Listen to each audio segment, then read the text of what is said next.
அதான் சரி ஸ்ட்ரெயிட்டாக கேள்விப்பல் போயிடலாமே அப்படின்னு இயக்குனர் வந்து இல்லை எனக்கு இன்னும் பேசுனது தான்ட்டார். அதனால் நாங்கள் நடிகரை தான் இன்றைக்கி வந்திருக்கோம். ரொம்ப நாள் ஆச்சு மீடியாவை சந்தித்து, கிட்டத்தட்ட ஒரு 3 வருஷத்துக்கு மேலே ஆச்சு. உங்களை சந்திக்கிறதுல எனக்கு ரொம்ப சந்தோஷம். தலைவன் தலைவி அந்த டைட்டில் தோன்றியது ஒரு அழகானது. கதை தோன்றியதுமே ஒரு அழகான நிகழ்ச்சி, அது அழகான சம்பவம். அது ஒரு உண்மை கதையிலிருந்து எடுத்து பண்ணியிருக்கேன்.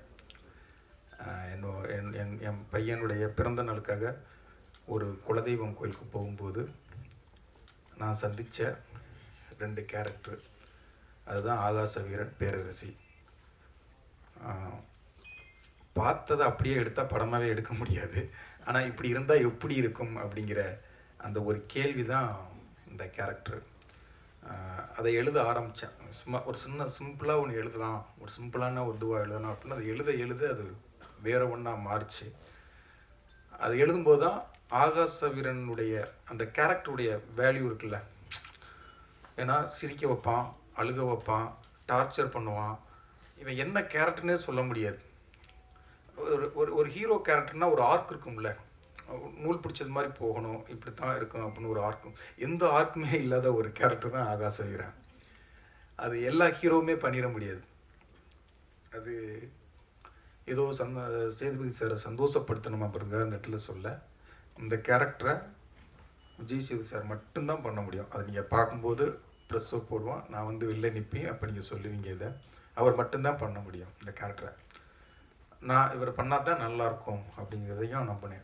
என்னென்னா அந்த கேரக்டருடைய இது, ஏன்னா டக்குன்னு மாறிக்கிட்டே இருக்கும். ஒரு சீரியஸாக போயிட்டுருக்கும், மாஸாக போயிட்டுருக்கும், அது டங்குன்னு அப்படியே காமெடியாக மாறும். காமெடி போய்கிட்டே இருக்கும், டக்குன்னு அது எமோஷனில் மாறும். அதான் ஒரு இந்த புதுசாக வண்டி ஓட்ட தெரியாமல் வண்டி ஓட்டுவாங்கல்ல, அப்படி ஒரு கேரக்டர் இந்த கேரக்டர். ஆனால் ரசிக்கக்கூடிய கேரக்டராக இருக்கும், ரொம்ப லவ் பண்ணக்கூடிய ஒரு கேரக்டராக இருக்கும். எந்த இடத்துலையுமே அந்த கேரக்டர் மேலே இரிட்டேஷனே வராது. கொஞ்சம் விட்டோம்னா அந்த கேரக்டர் மேலே ஒரு பயங்கர இரிட்டேஷன் வந்துடும். அப்போ இது அவர் மட்டும்தான் பண்ண முடியும். அதை ரொம்ப அழகாக, ரொம்ப ரசித்து அதை எடுத்தோம். ஸ்பாட்லேயே எல்லாருமே வந்து அதை அவர் பண்ணுற ஒவ்வொரு மொமெண்ட்டையுமே ரொம்ப ரசித்தோம், சிரித்தோம்.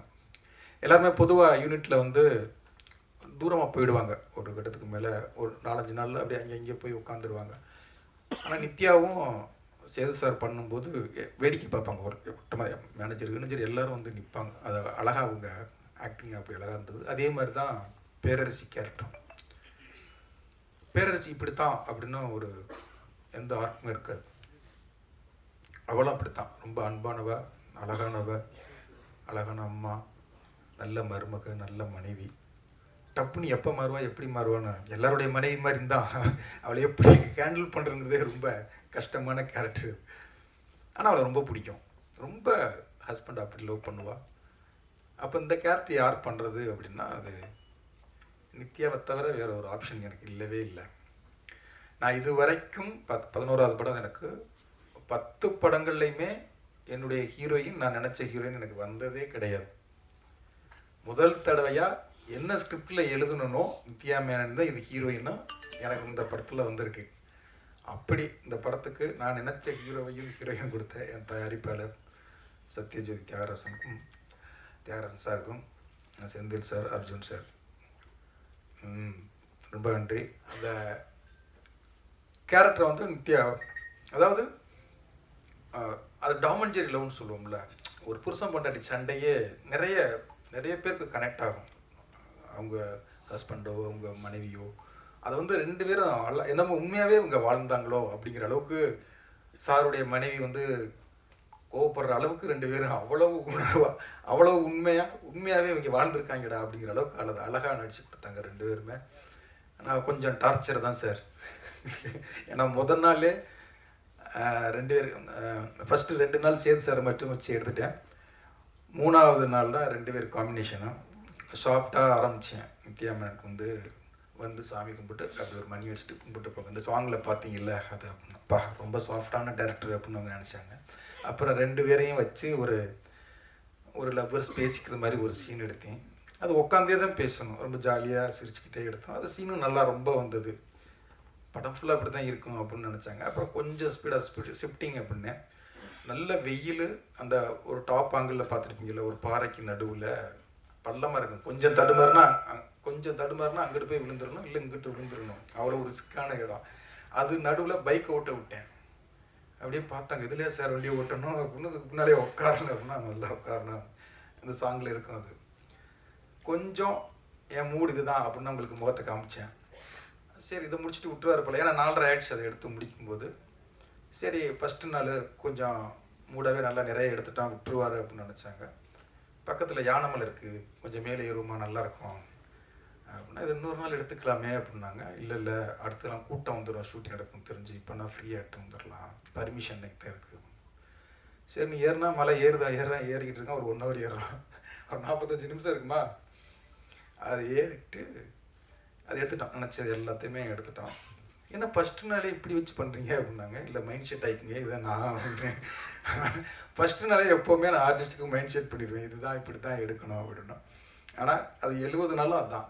ஃபஸ்ட் நாள் எப்படி ஓடணுமோ அதே மாதிரி நான் ஓடிக்கிட்டே இருக்கும்போது கொஞ்சம் யாராவது நடந்தால் எனக்கு கோவம் வரும். அந்த கோவத்தை தான் நான் எதுவாக காமிச்சிருப்பேன், அப்படி காமிச்சிருந்தேன். Sorry sir. அதே மாதிரி தான் தயாரிப்பாளர் செயலையும் அந்த மாதிரி தான். நான் ஏதாவது இதுவானா டக்குன்னு செந்தில் சாருக்கு ஃபோன் அடிச்சு, சார் அது நடக்கலை சார், ஏன் சார் நடக்கலை அப்படின்னு சொல்லி கோவப்படுவேன். என்னென்னா அந்த படம் நல்லா வரணும், அந்த சொன்ன பட்ஜெட்டுக்குள்ளே முடிச்சு கொடுத்துடணும். எனக்கு என்னென்னா அந்த சொன்ன வார்த்தையை காப்பாற்றணும். இத்தனை நாள்னா அத்தனை நாளைக்குள்ளே முடிச்சிடணும், இந்த பட்ஜெட்னா இந்த பட்ஜெட்டுக்குள்ளே முடிச்சிடணும், ஆர்டிஸ்ட்டுக்கு இத்தனை நாள்னா அத்தனை நாளைக்குள்ளே முடிச்சிடணும். திருப்பி இன்னொரு 10 நாள் கிடைக்குமா, இன்னும் ஒரு 5 நாள் கிடைக்குமா, இன்னும் ஒரு அது தேவையில்லாத இது வரும். அதுக்காகத்தான் என்னுடைய வேலையை நான் கரெக்டாக பண்ணணும் அப்படிங்கிறது மட்டும்தான். மற்ற எல்லாரையுமே பயங்கரமாக லவ் பண்ணுற ஒரு கேரக்டர் தான். உண்மையிலே இது ரொம்ப சந்தோஷமாக இந்த படம் முடியும் போது, எப்போவுமே ஒரு படம் முடியும் போது எப்படா முடிக்கலாம், அடுத்த படத்துக்கு போகலாம்னு ஆர்டிஸ்ட்டுக்கு ஒரு மனநிலை வந்துடும், இல்லை டெக்னீஷியனுக்கும் வந்துடும். ஆனால் இந்த படத்தில் என்னன்னு தெரில, 75 நாள் நாங்கள் பிளான் பண்ணோம், 71 72 நாள் எடுத்தோம். 2 பேருமே கெஞ்சுறாங்க, சேது சாரும் ப்ளீஸ் இன்னும் 2-3 நாள் எடுங்க, தயவு செய்து பிரேக்கப் இது ஷெட்யூலை முடிச்சிடாதீங்க, ப்ளீஸ் ஏன் அவசரப்படுறீங்க, நம்ம 75 நாள் தானே ஷெட்யூல் கொடுத்துருக்கோம், இன்னும் மெதுவாக எடுக்கலாம், இன்னும் நம்ம எல்லோரும் ஒன்று சேர்ந்து இருக்கலாம். என்னென்னா அது உண்மையாகவே எனக்கு அது கடைக்குடி சிங்கம் படத்தில் அந்த ஃபீல் கிடச்சிது. அது எல்லாருமே ஒரு குடும்ப ஆட்கள் மாதிரி அப்படியே இதுவாகிடுவாங்க. அந்த ஃபீல் இந்த படத்தில் அதை விட அதிகமாகவே கிடச்சிது. ஒன்றாவே உட்காந்துருப்போம், ஒன்றா சாப்பிடுவோம். சார் பரோட்டா போடுவார், அதில் ரிஸ்க்கான பரோட்டா போடுவார், சாக்லேட்டு பரோட்டாம்பார், அது என்ன சார் வாட்டர் மெலன் பரோட்டான்னு கொடுப்பாரு. நாளைக்கு ஷூட்டிங் இருக்கே, அதை சாப்பிட்றதா வேண்டாமான்னு பயம் இருக்கும், சாப்பிடுங்க நல்லா இருக்கும் அப்படிம்பாரு. அப்புறம் ஒவ்வொன்றும் ஒவ்வொரு வெரைட்டியாக கண்டுபிடிச்சிக்கிட்டே இருப்பார். அவன் பரோட்டா கண்டுபிடிச்சா கூட இவ்வளோ வெரைட்டி கண்டுபிடிச்சிக்க மாட்டார். அதை சாப்பிட்றதுக்கு ஒரு கூட்டம் ரெடியாக இருக்கும், வாங்கடா அப்படின்னு சொல்லி இது பண்ணிவிடுவார். அது சந்தோஷம், ரொம்ப சந்தோஷம். அதே மாதிரி இந்த குழந்தைகள் இருக்கும், ஒவ்வொரு கேரக்டர் எல்லாருமே யோகி பாபுலேருந்து எல்லாத்தையும் ஒவ்வொரு ஆளையும் சொல்லணும்.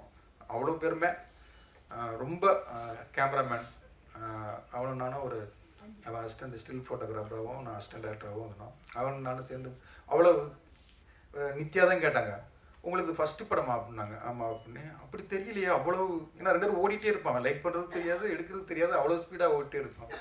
அதே மாதிரி எடிட்டர் பிரதீப்னு சொல்லி கதைகளில் நான் லான்ச் பண்ணேன். இன்றைக்கி அவன் விஜய் சார் வரைக்கும் வந்திருக்கான். இந்த படத்தில் ட்ரெய்லர் பண்ணியிருக்கான், அது கொஞ்சம் ட்ரெய்லருக்கு டைம் ஆச்சு, இல்லைன்னா இன்றைக்கே ஸ்க்ரீனில் இருப்பான். அவ்வளோ அழகாக பண்ணியிருக்கான். அதே மாதிரி ஆர்ட் டைரக்டர், ஃபைட் மாஸ்டர் சூப்பராக 4 நாள் பிளான் பண்ண ஃபைட்டை 2 நாள்லாம் எடுத்திருக்கோம். அது அவருடைய அந்த கிளாரிட்டி அவ்வளோ சூப்பரான ஒர்க்கு அவர்கிட்ட. அதே மாதிரி முதல் தடவையாக சனாவும் நானும் வேலை பார்த்துருக்கோம். எனக்கு ரொம்ப பிடிக்கும் சனாவோட. ஒவ்வொரு தடவையும் இடையில பசங்க 2 கூட நாங்கள் போய் பேசணும், அது சரியாக செட் ஆகலை. இந்த படத்தில் 5 சாங் பண்ணியிருக்காரு. 5 சாங்குமே ரொம்ப, நீங்கள் கேட்டிங்கன்னா உங்களுக்கு தெரியும், இப்போ 2 சாங் தான் கேட்டிருக்கீங்க. ரொம்ப அவ்வளோ பெஸ்ட் ஆல்பமாக இருக்கும். கண்டிப்பாக என்னுடைய படங்களில் இது ரொம்ப முக்கியமான ஆல்பமாக இருக்கும். 5 தீம் போட்டிருக்காரு. அதில் 4 சாங் விவேக் பண்ணியிருக்காரு, 1 சாங் கார்த்திக் நேத்தா எழுதியிருக்காரு. அந்த கார்த்திக் நேத்தா எழுதின சாங் எனக்கு கேடி பிள்ளை கில்லாடிரங்கால் இந்த இன்னைக்கும் அந்த அப்பா சாங்கு தெய்வங்கள் எல்லாம் தோற்றி போகும், அந்த சாங்கு நான் முத்துக்குமார் எழுதி, இன்னமும் நிறைய பேர் அந்த சாங்கை சொல்லுவாங்க. இந்த படத்தில் ஒரு கணவன் மனைவிக்கான ஒரு சாங்கு எழுதியிருக்கோம். அது அன்றைக்கி ஈவன் டியூன் போடும்போது எப்படி டியூன் போடும்போது நான் அழுதேன். எனக்கு என்ன அறியாமல் எங்கள் அப்பாவை நினச்சி நான் அழுதேன். அதே அளவுக்கு இந்த சாங்கை வந்து அதை டியூன் கேட்கும்போதும் அவ்வளோ அழகாக இருந்தது. அது லிரிக்ஸை வந்து இதுங்கும்போது அந்த சாங்கை கேட்கும்போது என்னை அறியாமல் பல பலன்னு நான் கொட்டினேன், அழுதேன். அதை அப்புறம் எடிட் பண்ணுறதுக்காக எடிட்டருக்கு அனுப்பினேன். அவன் சொன்னான், சார் சாங்கை கேட்கும்போதே அழுதுச்சு, அழுக வந்துச்சு சார் அப்படின்னா. அந்த சாங் விஷுவலாக பார்க்கும்போது உண்மையாகவே கணவன் மனைவியை பிரிஞ்சிருந்தாவோ, காதலன் காதலியை பிரிஞ்சிருந்தாவோ, நண்பன் நண்பனை பிரிஞ்சிருந்தாவோ, அவங்க எல்லாருக்குமே இந்த சாங்கை கேட்கும்போது ஒரு உண்மையிலே ஒரு பயங்கர ஒரு ஃபீல் வரும், ஒரு யோசிப்பாங்க கண்டிப்பாக. இந்த படம் வந்து டைவர்ஸை பற்றி கொஞ்சம் பேசியிருக்கோம். இன்னைக்கு வந்து டைவர்ஸ் வந்து ரொம்ப அதிகமாகிட்டே இருக்குது.